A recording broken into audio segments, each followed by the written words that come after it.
इसी में एक प्यारा सा भाव लग रहा था।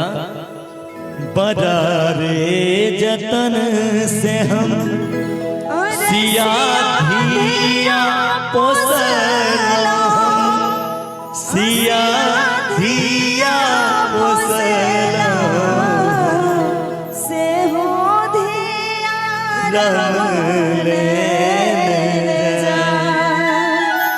ये सब हर जगह सुनने के लिए नहीं मिलता है। कभी कभी हर जगह तो जोश तो होते ही रहता है, प्रोग्राम होता है, लेकिन हम लोग हमेशा पारिवारिक चीजों को गाते हैं। आइए रहत भैर पापा पापा कहे देव पापा हो, कहे देव पापा हो, भोरे सुतिहा बंद करके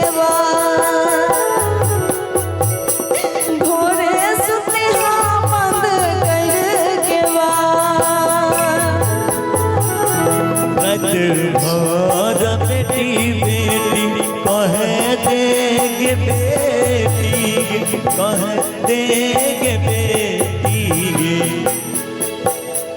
भोरे होइते होइते बिरान, होइते भोरे होइबे तोय बिरान।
भर पोती पोती कहे देगे पोती, कहे देगे पोती, होइते भोरे होइबे बिरान, होइते भोरे होइबे बिरान।